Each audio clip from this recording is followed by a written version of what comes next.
Magandang umaga po sa bawat isa, maging sa mga kapatid natin na nasa online. Hindi ko alam kung kilala nyo si Matthew Ricard. Siya ay isang scientist na naging Buddhist monk. Siya, sabi nila, ay siya isa sa mga international best-selling author ng libro at naging prominent speaker sa buong mundo. Si Ricard ay tinaguri ang pinakamasayang tao na nabubuhay dito sa mundo. Dahil nung iniskan yung kanyang utak sa University of Wisconsin, habang siya ay nag-meditate, ay nakita na ito ay may pinakamataas na kapasidad ng kasiyahan na naitala sa buong kasaysayan. Bilang mga Kristiyano, ang ating kasiyahan ay hindi nakadepende sa sarili natin at sa mundong ito. Sapagkat si Pablo na mismo nagsabi na siya ay masaya anumang kanyang kinaroroonan o anumang sitwasyon ng kanyang buhay. Ang kagalakan ng isang Kristiyano ay nanggagaling sa Diyos dahil sa kapatawaran ng kanyang mga kasalanan. Iyan ang makikita natin dito sa pagpapatuloy natin sa serye patungkol sa Beatitudes. Buksan natin ang ating mga Biblia sa Mateo. Babasahin ko po simula talata 3 hanggang talata 12. Ito ang sinasabi ng salita ng Panginoon. Mapapalad ang mga dukha sa espiritu, sapagkat kanila ang kaharian ng langit. Mapapalad ang mga nahahapis, sapagkat sila ay aaliwin. Mapapalad ang mga mapagpakumbaba, sapagkat mamanahin nila ang lupa. Mapapalad ang mga nagugutom at nauuhaw sa katuwiran, sapagkat sila ay bubusugin. Mapapalad ang mga mahabagin, sapagkat sila ay kahahabagan. Mapapalad ang mga may malinis na puso, sapagkat makikita nila ang Diyos. Mapapalad ang mga mapagpayapa, sapagkat sila ay tatawaging mga anak ng Diyos. Mapapalad ang mga inuusig dahil sa katuwiran, sapagkat kanila ang kaharian ng langit. Mapapalad kayo kapag kayo ay nilalait, inuusig at pinagsasabihan ng sari-saring kasamaan na pawang kasinungalingan dahil sa akin. Magalak kayo at magsaya, sapagkat malaki ang gantimpala ninyo sa langit, sapagkat gayon din nila inuusig ang mga propeta na nauna sa inyo. Itong portion ng talata na ito na Beatitudes ay bahagi ng Sermon on the Mount, na kung saan ay isinasalarawan ng Panginoong Jesus kung anoong uri ng pamumuhay ng mga kabilang sa kanyang kaharian. Kung babalikan natin yung tema ni Mateo sa aklat na ito, yun ay ang kaharian ng Diyos. Yan naman ang pangunahing misyon din ng Panginoong Jesus kung bakit siya naparito, ang ipahayag ang kanyang kaharian. At alam natin na si Kristo ang naghahari sa kaharian na ito. Kaya dito sa Sermon on the Mount ay sinasabi ng Panginoon na ito ang ibig sabihin ng mapabilang sa kaharian ng langit. Ito ang ibig sabihin ng pagsisisi. Dito nga itinatalakay natin yung mga katangiang ito na binigkas ng Panginoon na tinawag niyang mapalad. Ang mga mapalad na binanggit dito ay mga katangian na makikita mo lamang sa mga anak ng Diyos, sa mga kabilang sa kanyang kaharian, sa kanyang mga tinubos. At ang mga ito ay makikita din ng isahan sa mga tunay na mananampalataya. Hindi ito mapalad ka ngayon o nahahapis ka ngayon at bukas ay hindi o nahahapis ka lang, ngunit ito ay makikita ng isahan. Ibig sabihin, hindi ka lamang dukha sa espiritu, bagkus ikaw din ay nahahapis. Ikaw din ay mapagpakumbaba. Ikaw din ay nagugutom at nauuho sa katuwiran. Ikaw din ay mahabagin, may malinis na puso, mapagpayapa at inuusig dahil sa katuwiran. Kaya ang tanong dito ay bakit mapalad ang mga katangiang binanggit dito? Dahil kung titignan mo, ang mga katangian na ito ay salungat doon sa ipinapakita ng mundo. Salungat doon sa sinasabi ng mundo na mapalad. Ito ay tinawag na mapalad dahil si Kristo mismo ang nagpahayag na ito ay mapalad. Ang beatitude na binanggit dito ay nagpapahayag ng isang grupo ng tao na bagamat karaniwang itinuturing na nagdurusa, ay totoong pinagpala. Hindi nila kailangan gumawa ng anuman upang matamo ang mga pagpapala na ito. Ito ay ipinahayag ni Kristo na sila ay mapalad. At isa pa, yung mga kaakibat na mga mapalad na bilanggit dito ay mayroong pagpapala na ipinangako ang Panginoon. Kaya itong beatitude ay una sa lahat, pagpapahayag ng biyaya ng Diyos.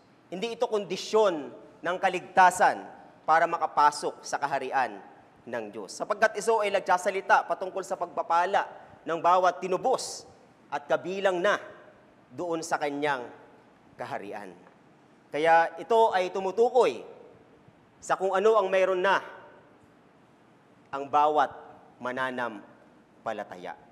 Ngunit hindi lamang ito pagpapahayag na ikaw ay pinagpala na. Ito doon ay utos na kung saan ay magiging hayag ang kapangyarihan ng Diyos sa uri ng ating pamumuhay. Nakita natin nung nakaraan ang unang katangian na binanggit dito kung saan ay dukha sa Espiritu. Nakita natin na ang isang dukha sa Espiritu ay pagiging walang kakayanan sa kanyang sarili dahil sa kanyang kasalanan. Wala siyang ibang inaasahan kundi ang Diyos. Ngayon naman ay titignan natin ang pangalawang katangian na binanggit dito na tinawag ng Panginoong Hesus na mapalad. Ito ay patungkol sa pagiging mapalad ng mga nahapis sapagkat sila ay aaliwin. Dito ay isinalarawan ng Panginoon ng isang paradox sa Kristiyanong pamumuhay. Kung titignan mo sa mababaw na pananaw, ito ay pawang may kaibahan sa utos ni Pablo na magalak lagi sa Panginoon. Dahil mas mapalad pala ang isang taong nahapis kaysa sa nagagalak. Kaya dapat nating maunawaan kung anong ibig sabihin ng Panginoon dito na hindi sinasalungat ang ibang mga talata ng Biblia. Ang mensahe na nais kong ibigay ngayong umagang ito ay ito. Ang isang tunay na mananampalataya ay nahapis sapagkat nakikita niya ang bigat ng kasalanan at aaliwin dahil dito. Ulitin ko po, ang isang tunay na mananampalataya ay nahapis sapagkat nakikita niya ang bigat ng kasalanan at aaliwin dahil dito. Ang kaligtasan ng biyaya ay nagmulat sa atin, mga bulag na pag-iisip upang makita natin ang kaluwalhatian ni Kristo. Dahil dito, tayo na walang pakundangan dati sa pagkakasala ay namulat sa kaluwalhatian at kabanalan ng Diyos. Kaya wala tayong ibang nais bilang mananampalataya kundi mawala itong mga kasalanan na ito. Dahil nalalaman natin na ito ay paglabag sa karakter ng ating Diyos. Dito ay makikita natin na sa kabila ng ating mga hapis ay mayroong aliw na manggagaling sa ating Diyos, na Diyos ng lahat ng kaluwalhatian. Dalawang bagay lamang po ang nais kong sabihin sa umaga pong ito. Una, ang tunay na mananampalataya ay nahapis sa kanyang kasalanan at pangalawa ay aaliwin sa kasalukuyan at sa darating na panahon. So una, ang tunay na mananampalataya ay nahapis sa kanyang kasalanan. Ang hindi pangkaraniwang bagay dito sa sinabi ng Panginoon ay inuugnay niya yung kaaliwan ng Diyos sa pagluluksa o tinatawag nating matinding kalungkutan.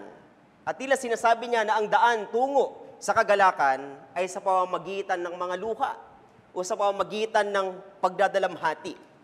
Ang katanghiyang ito ay salungat sa lahat ng prinsipyo ng mundo. Sapagkat sinasabi ng mundo, tayo ay kumain at uminom. Sapagkat bukas, tayo ay mamamatay. Sinasabi ng mundo, tayo ay magsaya na. Tayo ay magalak na. Sulitin na natin ang buhay. Sapagkat bukas, tayo ay mamamatay. Ngunit ang sinasabi ng Panginoon dito ay salungat sa sinasabi ng mundo. Sapagkat sinasabi niya na ang kagalakan ay dumarating sa pamamagitan ng pagdadalamhati. Ang katotohanan, ang sabi ni Lucas sa chapter 6, verse 21, Mapapalad kayong tumatangis sapagkat kayo'y tatawa. Dito ay kinukundina ang kasiyahan at kaligayahan ng mundo. Ngunit ito ay nag-aalok ng biyaya at kaligayahan, kasiyahan at kapayapaan sa mga nagluluksa, sa mga nahapis. Ngayon, ano pinapatukuyan ng Panginoong Hesus sa salitang nahapis? Kung hindi natin uusisain ang konteksto at ang salitang ginamit dito sa Grego, ay maaari nating sabihin na ito ay tumutukoy lamang sa mga kalungkutan ng tao. Tulad ng kalungkutan ng isang tao kapag siya ay nawalan ng mahal sa buhay. Tulad ng kalungkutan kapag ikaw ay nadidisappoint o nadidishamaya. Maaring ito ay tama, lalo na kung ang ganitong kahulugan ay nagdudulot ng kaginhawaan. Dahil ang kalungkutan ay madalas nagtuturo sa atin na pahalagahan ang mga mabubuting bagay at minsan ito ay nagtutulak sa isang tao upang siya ay lumapit sa Diyos. Maaari nga ito ang pinapatukuyan dahil ang ginamit na salita ng Panginoong Hesus dito sa Grego ay ang pinakasukdulang pagdadalamhati. Pinakasukdulang pagluluksa. Ito ay ang ginamit na salita ng nagdalamhati si Jacob nang mabalitaan niyang patay na ang kanyang anak na si Jose. Kung matatandaan nyo, hindi ba, pinlano ng mga kapatid niya na si Jacob ay patayin. Ngunit nung napag-isip-isip ni Ruben na sobrang sama noon, ay sinabi na lamang na ihulog na lamang siya sa balon. At sa kauli-hulihan nga, si Jose ay ibinenta nila. At siya ay naging alipin ni Pharaoh o ni Potiphar. So, kaya ang ginawa nila para pagtakpan yung kasalanan ginawa nila, bumatay sila ng isang hayop at idinampi yung damit ni Jose doon at pinakita kay Jacob. Ang sabi sa Genesis 37 verse 34, pinunit ni Jacob ang kanyang mga suot at nilagyan niya ng damit sako ang kanyang mga balakang at ipinagluksa ng maraming araw ang kanyang anak. Ang salitang ito ay ginamit din sa Marcos chapter 16 verse 10, noong ang mga disipulo ng Panginoon ay tumatangis at nagluluksa sa kanyang kamatayan. Sabihin natin na kailangan talaga ng aliw ng isang taong namatayan o nawalan ng mahal sa buhay. Ngunit hindi ito ang pinapatukuyan ng Panginoon nang sabihin niya na mapalad ang mga nahapis o nagdadalam hati. Bagaman ang Panginoon ay nangungusap sa mga nahapis, ngunit hindi ito dahil sa kamatayan. Ito ay dahil sa kasalanan. Ang bawat isa sa 8 beatitude ay tumutukoy sa saloobin ng puso ng tao. Sa beatitudes na ito, tinutukoy ni Jesus ang ating disposisyon hinggil sa ating personal na kasalanan. Tandaan natin na isinasalaysay ng Panginoon dito ang buhay sa kaharian ng Diyos. Ang buhay sa kanyang kaharian. Kaya ang lungkot na isinasalarawan niya dito ay ang pagluluksa ng isang Kristiyano dahil sa kanyang kasalanan. Ito ay pagsisisi na siya ay nakagawa ng pagdadismaya sa kanyang Diyos, sa kanyang Panginoon. Kapag nakikita natin ang ating sariling kasalanan, nahahapis tayo. Kapag nakikita natin ang kasamaan ng mundo, nalulungkot tayo, nagdadalamhati tayo. Malalim na taos-pusong kalungkutan na sinasamahan ng mga luha dahil sa kasalanan. Ganito din ang sinabi sa Santiago, chapter 4, verses 8 to 10. Lumapit kayo sa Diyos, at siya'y lalapit sa inyo. Maglinis kayo ng inyong mga kamay, mga makasalanan, at pabanalin ninyo ang inyong mga puso, kayong mga may dalawang pag-iisip. Kayo'y managhoy, magluksa, at umiyak. Palitan ninyo ang inyong pagtawa ng pagluluksa, at ang inyong kagalakan ng kalungkutan. Itong pangalawang beatitude ay nagpapatuloy lamang doon sa unang beatitude. Itinuturo nito sa atin na ang tunay na mga disipulo ay hindi lamang nagsisimula na makita ang kanilang higit na pangangailangan sa harap ng Diyos, kundi higit pa roon, umaabot sila sa pagpapahayag ng malalim na kalungkutan at pagluluksa dahil sa kanilang mga kasalanan. Yan ang resulta ng ebanghelyo sa puso ng isang tao. Hindi niya lamang kikilalalin in a merely intellectual way na siya ay bankrupt sinner sa harap ng Diyos. Bagkus kapag napagtanto niya na siya ay dukha sa Espiritu, siya din ay mahapis sa kanyang sariling kasalanan. Alam niyo po, si Steve Garvey ay dating baseball star ng Los Angeles Dodgers. Nung siya ay naglalaro, ang tawag ng media sa kanya ay Mr. Clean. Ngunit dahil kilala siya ng kanyang mga kasamahan sa team, sa laro, ang tawag sa kanya ay Mr. Phony o huwad o peke. Ito ang dahilan, dahil nung divorce niya ang kanyang asawa, na kung saan ay meron siyang 2 anak, ay nagkaroon siya ng ugnayan sa pangalawang babae na nagkasabing nabuntis niya rin. Bago sila ikasal, nung ikalawang babae, nagpakasal muna siya sa pangatlong babae. At nung ito ay lumabas sa publiko, may pang-4 na babaeng lumabas na nagsasabi na nabuntis. Anya rin ito. May isang commentator ang nagsabi na hindi itinanggi ni Harvey ang sinasabi ng mga babae. Ang sabi niya, kung ang mga bata ay akin, tutuparin ko ang aking moral na obligasyon na labis kong pinahalagahan dahil ako'y isang Kristiyano. Noong siya ay tinanong kung hindi ba siya nahihiya sa lahat ng kanyang affairs, ang sabi niya, mayroong layunin ang Diyos sa lahat ng bagay na nangyayari sa atin. Si Garvey ay isang halimbawa na wala kang makikitang pagkahapis sa kanyang kasalanan.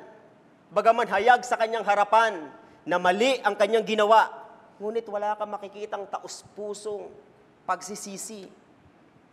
Ang panalangin ni David na makikita natin sa awit 51 ay isang halimbawa ng nahahapis sa kasalanan. Alam natin na siya ay nakagawa ng 2 kasalanan. Siya ay nangalunya at upang itago ang kanyang kasalanan, ipinatay niya ang asawa ni Bathsheba na si Urias. Kaya ipinadala niya si Propeta Nathan para siya ay i-confront sa 2 Samuel chapter 12. Ang sabi nga ni Jerry Bridges ay 2 bagay ang nagawa niya dito laban sa Diyos. Una, hinamak niya ang salita ng Panginoon. Iyon ay hinamak niya ang kautusan ng Diyos. Dahil ang sabi sa 2 Samuel chapter 12 verse 9, bakit mo hinamak ang salita ng Panginoon upang gumawa ng masama sa kanyang paningin?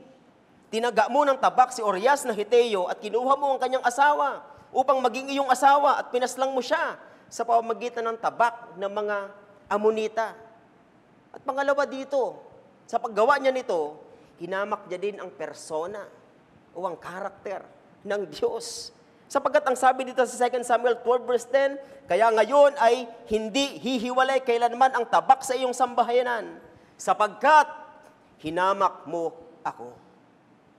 At kinuha mo ang asawa ni Urias na Hiteo upang maging iyong asawa. Ang sabi ni Jerry Bridges, despising the law of God is not just an expression of rebellion. It is also despising of His very character, since His law is a reflection of His character. Ito ay totoo. Hindi lamang sa mga napakasama na kasalanan, katulad ng pangangalunya at pagpatay.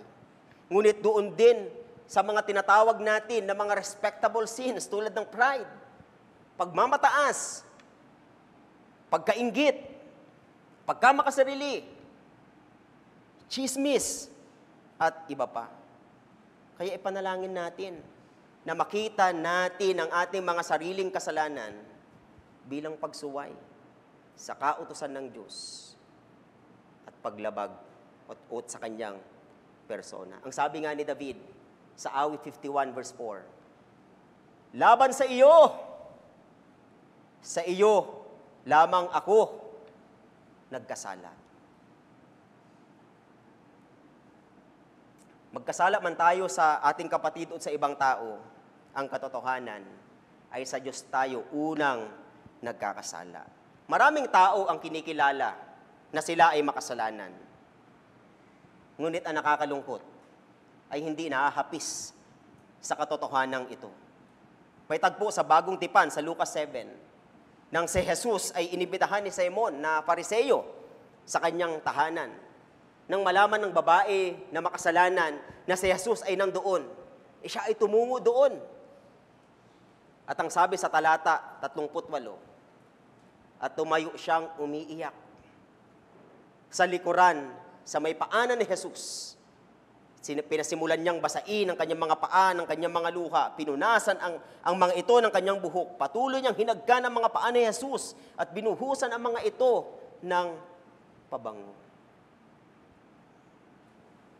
Kailan ka huling lumuha sa iyong mga kasalanan? Kailan mo huling sinabi ang mga salitang, Panginoon, patawad? Na may kasamang pagdadalamhati. Kailan mo huling napagtanto at binigkas na ikaw ay kahabag-habag sa harapan ng Panginoon? Hindi natin makikita ang kaseryosohan ng ating mga kasalanan at mahapis dito hanggat hindi natin nakikita na ito ay laban sa Diyos. Katulad ng alibugang hanak sa Lucas 15, noong napagtanto niya na ang natitira na lamang niyang pag-asa ay ang kanyang ama, ay itong sinabi niya sa mga talata 18 to 19, Ama, nagkasala ako laban sa langit at sa iyo. Hindi na ako karapat-dapat na tawaging anak mo. Nakikita mo ba na ang bawat kasalanan na ginagawa mo ay paghihimagsik laban sa Diyos at pagsuway sa Kanyang kalooban? Sa panahon natin ngayon ay maraming tao ang sinusubukan na papabawin ang kasalanan. Dahil ang kasalanan ay nakakahiya, ang ginagawa ng tao ay tinatago niya ito. Dahil tayo ay natatakot sa magiging resulta nito, ay katulad ni David, pinapamahalaan natin ito. Dahil ito ay pagkamakasarili, ay iniiba ng tao ang kahulugan nito. Dahil mas nais nating maging masaya, ay hinahangad natin ito.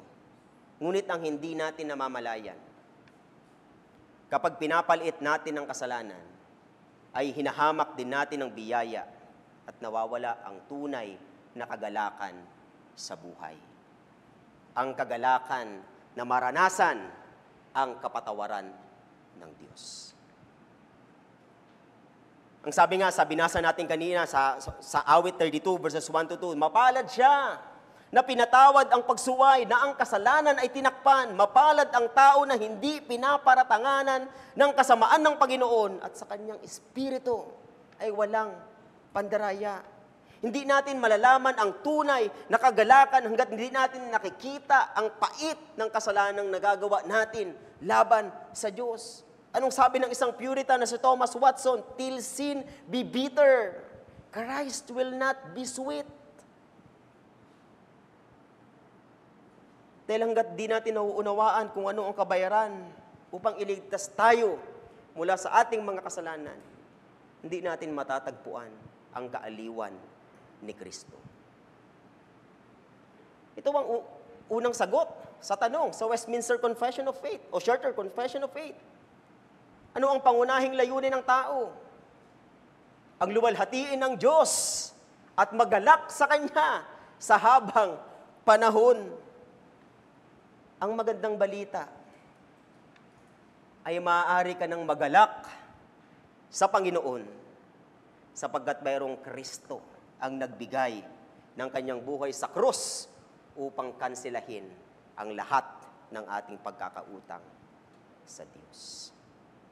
Ngunit kapag pinapaliit natin o pinapababaw natin ang kasalanan, pinapaliit din natin ang krus at ang kabaitan ng biyaya ng Diyos sa atin sa pagpapadala ng kanyang anak upang humalili sa kaparusahan na dapat ay para sa atin.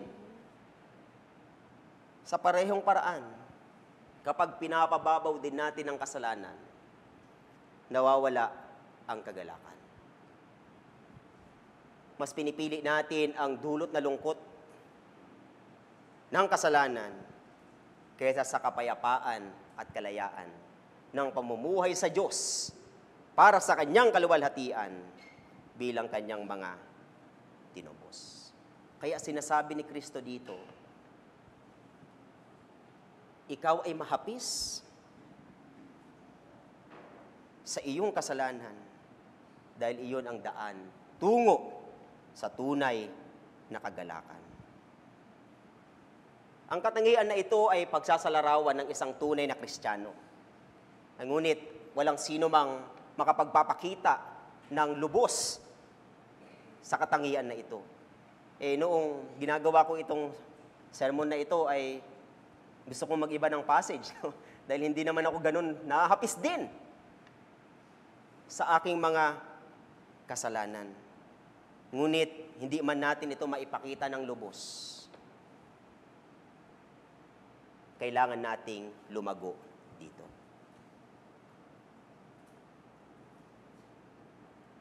Ang sabi nga ni Jonathan Edwards, I have had a vastly greater sense of my own wickedness in the bandits of my heart than ever I had before my conversion. Ang tanong dito, ikaw ba ay lumalago sa katangiang isinalarawan ng Panginoon dito?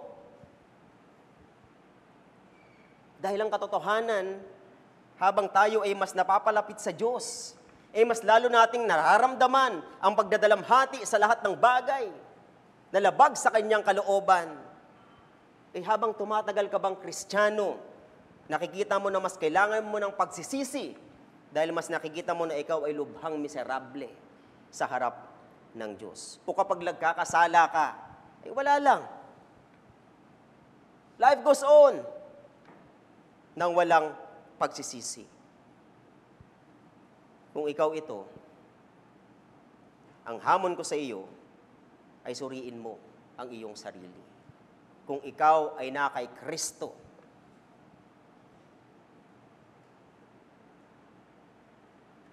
kung ikaw ay nabigo sa pagsusuri, ikaw ay magsisi at manampalataya sa Panginoong Hesukristo.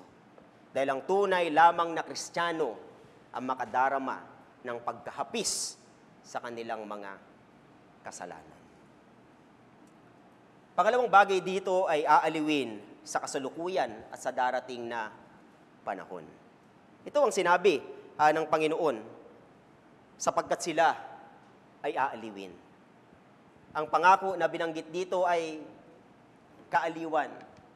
Kaaliwan para sa mga taong nadarama ang kanilang kasalanan at nagdadalamhati dahil dito. Sa unang banda, mayroong kaaliwan na malaman na tayo ay pinalaya na mula sa parusa ng kasalanan na kung saan ay kamatayan. Ipinapahayag sa atin ng Biblia na tayo ay patay.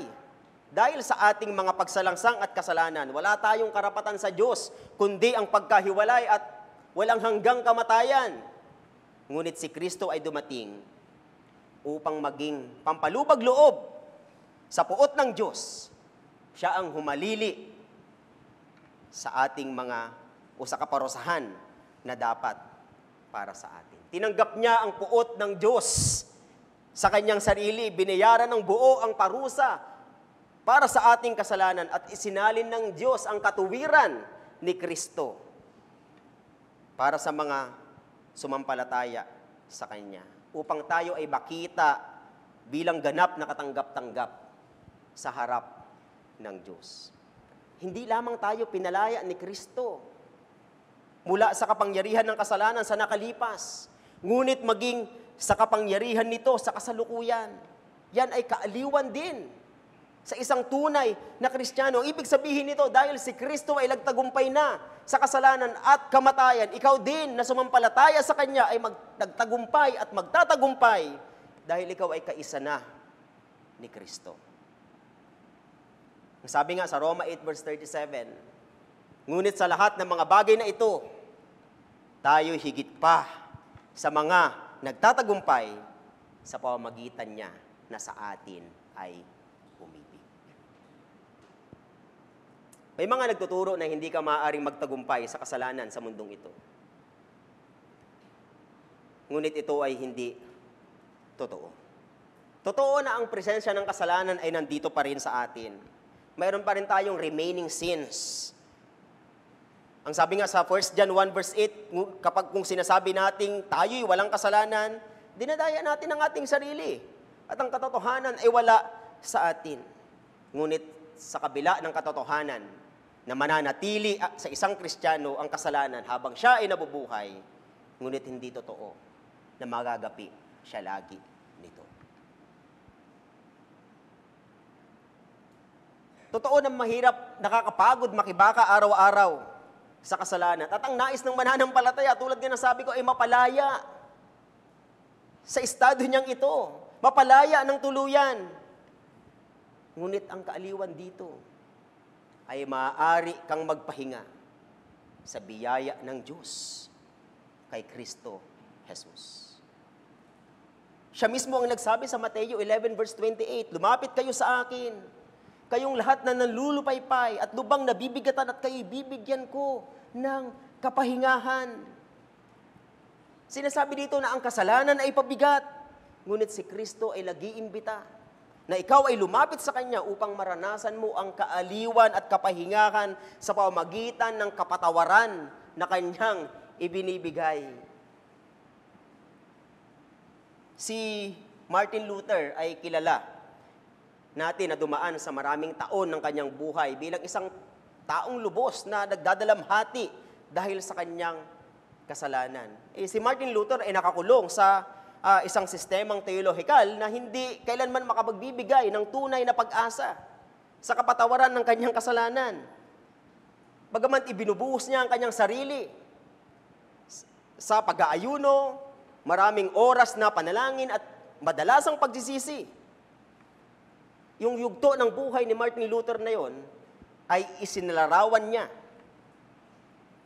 yung kanyang sarili bilang isang taong desperado.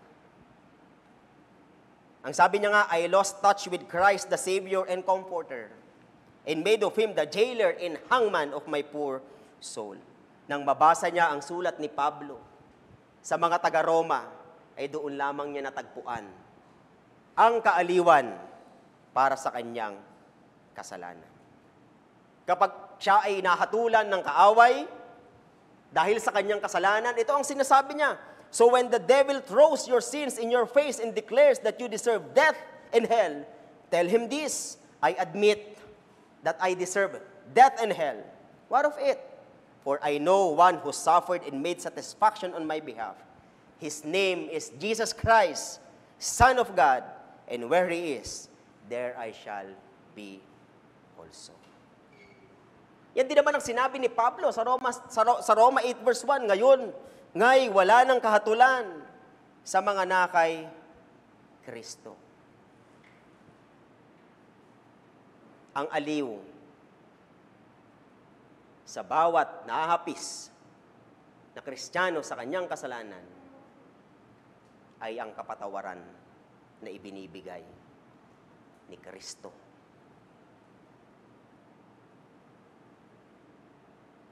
Ang mga Kristiyano ay maaaring malungkot sa kasalanan, ngunit maaari rin siyang maging masaya dahil ginawa na ni Kristo ang kabayaran para sa kasalanan na iyon. Hindi lamang natin mararanasan ang aliw ng Panginoon sa mundong ito, sa kasalukuyan, ngunit darating ang panahon na ibibigay ng Panginoon ang kaaliwan sa kanyang muling pagbabalik. Ang sabi nga ni Daniel M. Doriani sa kanyang komentary, Jesus says, mourners will be comforted. That is, God will comfort those who mourn correctly.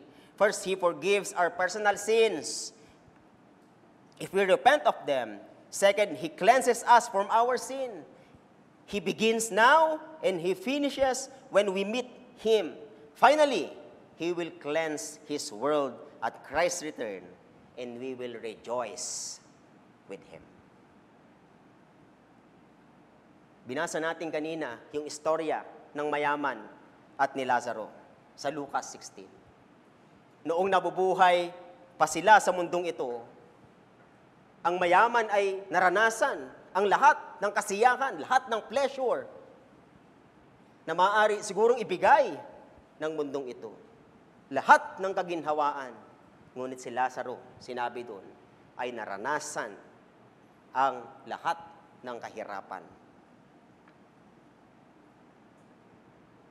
Ngunit nang sila ay namatay, ay nag-iba ang kanilang estado. Si Lazaro ay nasa kandungan ni Abraham at ang mayaman ay nasa Hades. Ang sabi sa Lucas 16 verse 25, subalit sinabi ni Abraham, anak, alalahanin mo na sa iyong buhay itinanggap mo ang iyong mabubuting bagay at si Lazaro naman ay ang masasamang bagay. Subalit ngayon, inaaliw siya rito at ikaw ay nagdurusa. Merong kaaliwan sa simula ng ating kaligtasan. Merong kaaliwan sa pamumuhay natin bilang isang Kristiyano. At merong sukdulang kaaliwan sa muling pagbabalik ng Panginoong Hesukristo sa mga tunay na nahahapis sa kanilang mga kasalanan. Sa mga tunay na kabilang sa kaharian ng Diyos. Sa mga mananampalataya, nalalaman mo rin sa iyong konsensya na ikaw ay makasalanan. At sa ilong punta ng iyong buhay ay nais mo ring mawala ito. Nais mo ring magbago. Huwag mong hanapin yan sa mundo. Sapagkat ikaw ay mapapagod. Wala kang maihinuhang aliw o matatamasang aliw. Dahil ang katotohanan, kung ikaw ay hiwalay kay Kristo, mananatili ka sa iyong kasalanan. Wala kang matatamasang aliw sa panahon na ito at sa muling pagbabalik ng Panginoon. Darating ang araw na katulad ng nangyari sa mayaman na ito, ikaw ay magdurusa rin ng walang hanggan. Kaya ang hamon ko sa iyo ay makatakas doon sa kaparusahan na iyon, sa pamamagitan ng pagsisisi sa iyong mga kasalanan at pananampalataya sa Panginoong Hesukristo lamang. Hindi sa pamamagitan ng iyong gawa, hindi sa pamamagitan ng kung anuman, kung hindi sa pamamagitan ng pananampalataya doon sa Kristo na namatay sa krus ng Kalbaryo para sa kasalanan ng kanyang mga tao. Yan ang alok sa iyo, kaibigan. At doon mo lamang mararanasan ang tunay na pagkahapis sa kasalanan na mayroong kaakibat na kaaliwan.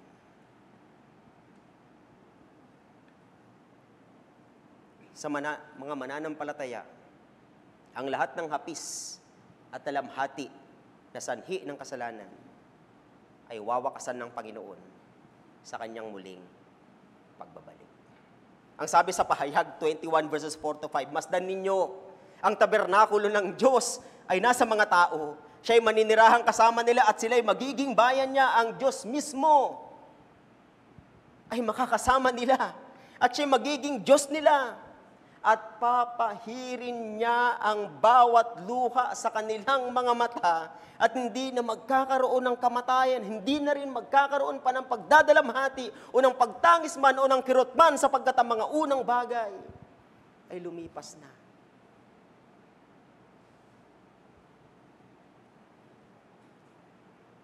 May dalamhati man ngayon sa ating mga kasalanan. Ngunit darating ang panahon na hindi na natin ito muling mararanasan.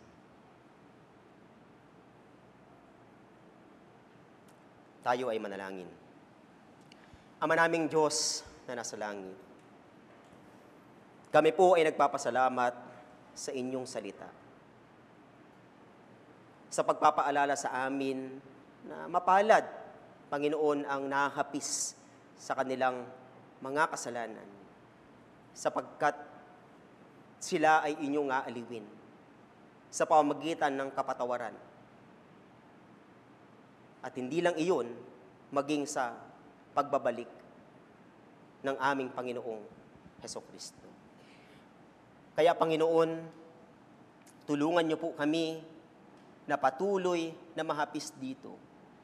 At makita namin, Panginoon, na ito ay may kagalakan dahil sa inyong kaaliwan. Sa mga hindi po mananampalataya na kasama namin dito ngayon, dalangin namin, Panginoon, na kausapin niyo po sila. Baguhin niyo ang kanilang mga puso upang makita nila, O Diyos, ang kanilang kasalanan, ang kaluwalhatian ni Kristo, at sila ay manampalataya sa Kanya at magkaroon din ng buhay na walang hanggan. Magligtas po kayo, Panginoon, sa araw na ito, sa inyong kalooban. Maraming salamat pong muli at kayo po ang aming binibigyan ng lahat ng kaluwalhatian. Ito po ang aming panalangin sa pangalan po ng aming Panginoong Hesus. Amen.